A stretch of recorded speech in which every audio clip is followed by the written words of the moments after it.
안녕하세요. 매일 아침 말씀 묵상에 오신 여러분을 진심으로 환영합니다. 8월 7일 목요일 모세와 미리암의 노래. 모세와 미리암은 무엇을 노래했을까요? 그들은 왜 하나님을 찬양할 수밖에 없었을까요? 그 시대적 배경과 상황으로 들어가 봅시다. 생각할 문제. 모세의 노래는 무엇을 노래했는가? 구속받을 자들이 부를 노래와는 어떤 공통점이 있을까? 오늘 우리에게 주는 교훈은 무엇인가? 출애굽기 15장입니다. 이때에 모세와 이스라엘 자손이 이 노래로 여호와께 노래하니 일러스되 내가 여호와를 찬송하리니 그는 높고 영화로우시며 말과 그 탄자를 바다에 던지셨음이로다. 여호와는 나의 힘이시요 힘이요 노래시며 나의 구원이로다.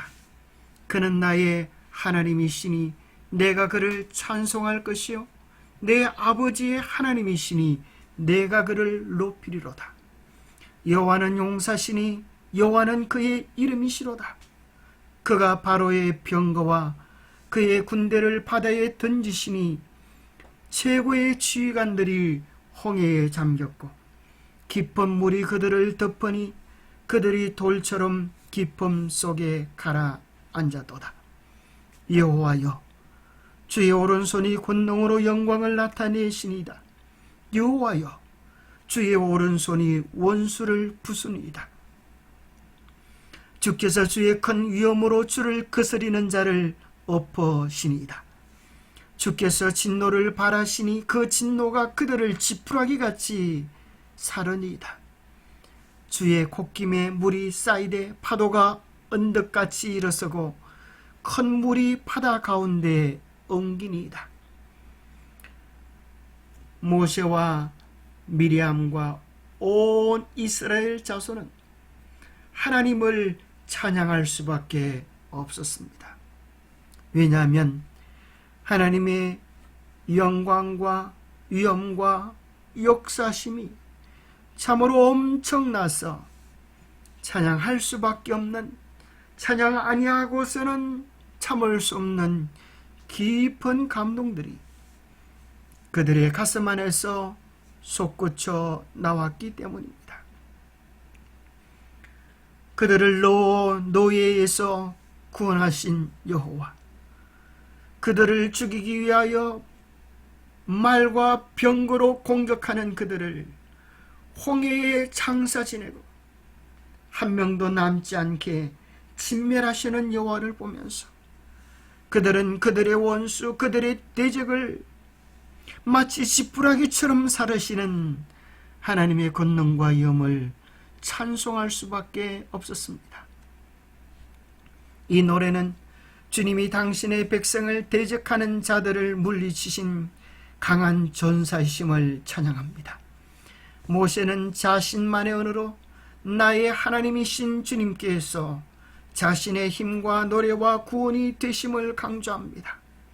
거룩함으로 영광스러우며 찬송할 만한 위엄이 있으며 기이한 일을 행하는 그분과 같은 분은 없다. 모세의 노래는 전적으로 하나님에 관한 것입니다. 그분이 누구시며 무엇을 하셨는지에 대한 것입니다. 주님은 당신의 백성을 위해 행하신 탁월한 역사로 인해 높임과 찬양과 영광을 받으십니다. 감사와 경배는 우리를 향한 하나님의 선하심에 대한 자연스러운 반응입니다. 그분의 사랑에 대한 감사는 활기찬 영적 생애의 전제 조건입니다. 하나님의 변함없는 사랑이 특별히 강조되고 영광을 바라는 이유는 그분께서 구속하신 백성들을 이끄시고 거룩한 처소로 인도하실 것이기 때문입니다. 모세는 하나님께서 당신의 기업의 산에 성소를 세우실 것을 예언하는데 이는 모두 시온과 예루살렘 성전을 가리키는 것입니다. 놀라운 사실은 이 모세의 노래가 대쟁투의 마지막 때 우리가 부를 노래와 공통점을 가지고 있다고 하는 것입니다. 구속받은 자들이 부를 노래는 모세의 노래와 어떤 공통점이 있는가? 계시록 15장입니다. 또 하늘의 크고 이상한 다른 이적을 보매 일곱 천사가 일곱 재앙을 가졌으니 곧 마지막 재앙이라. 하나님의 진노가 이것으로 마치리로다. 마치 열 재앙으로 말미암아 이스라엘 백성들이 멸망하고 이스라엘 백성들이 구원받고 그들을 대적하는 자들이 멸망되어졌던 것처럼 마지막 대쟁투 속에서 마지막 일곱 재앙으로 하나님의 진노가 마쳐지게 될 것인데, 그 전에 그러한 사건들을 보면서 하나님의 구속하심을 노래할 모세의 노래, 어린 양의 노래를 부를 자들이 있을 것을 말씀하십니다. 또 내가 보니 불이 섞인 유리바다 같은 것이 있고 짐승과 그의 우상과 그의 이름의 수를 이기고 벗어난 자들이 유리 바닷가에 서서 하나님의 금은고를 가지고 하나님의 종 모세의 노래, 어린 양의 노래를 불러 이르되 주 하나님 곧 전능하신 이시여 하시는 일이 크고 놀라우시도다. 만군의 왕이시여 주의 길이 어렵고 참되시도다. 주여 누가 주의 이름을 두려워하지 아니하며 영어롭게 하지 아니하오리까? 오직 주만 거룩하시니이다. 주의 어려우신 일이 나타났음에 만국이 와서 주께 경배하리이다 하더라. 그들은 노래합니다. 자신의 수고와 업적을 노래하는 것은 티끌만큼도 발견할 수 없는 것입니다. 그들의 대적의 무서움을 보고 떠는 것은 티끌만큼도 나타나지 않았습니다. 그들의 노래의 주제는 오직 하나님의 능하심과 그 아름다운 이름을 찬양하는 것입니다. 왜냐하면 구원의 역사를 하나님께서 이루실 것이기 때문입니다. 그들은 이스라엘 백성들처럼 무력하며 연약하나 하나님께서 진리를 대적하는 자들을 향하여 싸우실 것이기 때문에 그들은 노래하게 되는 것입니다. 하나님의 종 모세의 노래, 어린 양의 노래라고 이야기했습니다. 바로 모세의 노래를 불렀던 것처럼 마지막 때에 이 사건이 다시 재현되어지는데 그들은 어린 양의 노래를 부를 것입니다. 어린 양 대신 예수 그리스도가 그들을 위하여 싸우실 것이기 때문입니다. 그 노래는 구원받은 자들의 노래입니다. 그 노래는 성리자들의 노래입니다. 이 노래는 모세의 노래와 어떤 공통점이 있을까요? 재앙을 통해서 하나님의 백성들을 구원하실 것이기 때문에 하나님을 찬양합니다. 하나님의 백성들을 위해서 하나님께서 싸우실 것이기 때문에 오직 하나님만을 찬양합니다. 하나님의 권능, 능력, 위엄, 영광만을 찬송합니다. 구원을 이루시고 성리를 주실 분은 하나님이시기에 그분을 찬양하는 것입니다.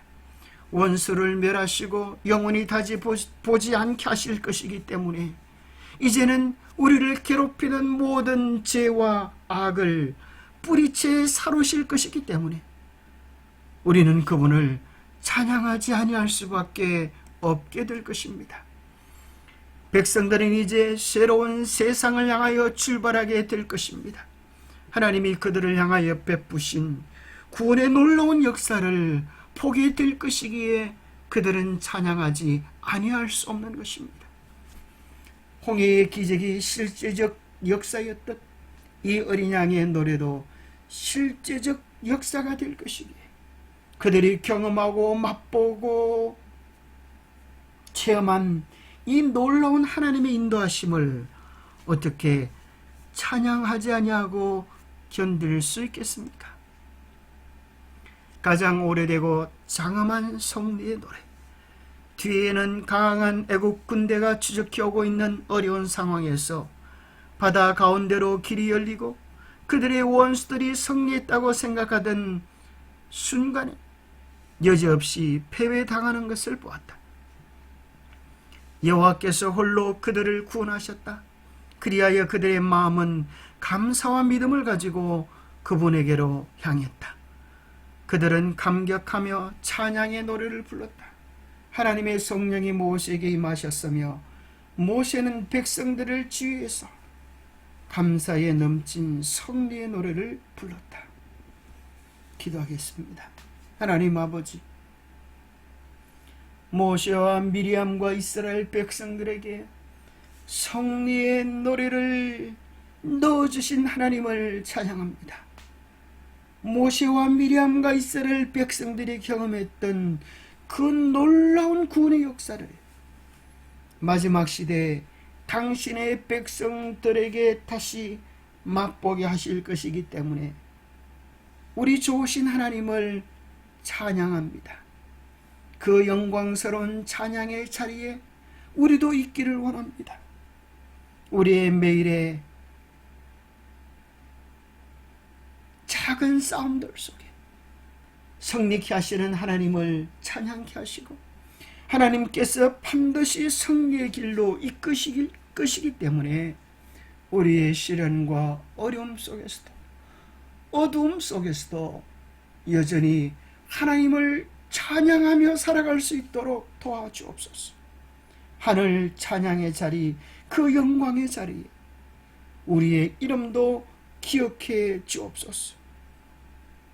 그 찬양의 자리에 설 자들은 오늘 흑암 속에서도 역경 속에서도 절망 속에서도 하나님을 의지하는 노래를 부를 수 있도록 도와주시옵기를 우리 주 예수 그리스도 이름 의지하여 간절히 간구하옵나이다. 하나님을 믿는 자들은 찬양하게 될 것입니다. 하나님을 신뢰하는 자들은 찬양하게 될 것입니다. 하나님을 전적으로 따르는 자들은 그들의 입술에서 찬양이 멈추지 않을 것입니다. 왜냐하면 하나님께서 그들을 이끄시고 인도하시고 결국에는 승리케 하실 것이기 때문입니다. 그 귀하고 아름다운 찬양이 우리의 매일의 삶에서 가득하게 되시기를 축복합니다. 감사합니다.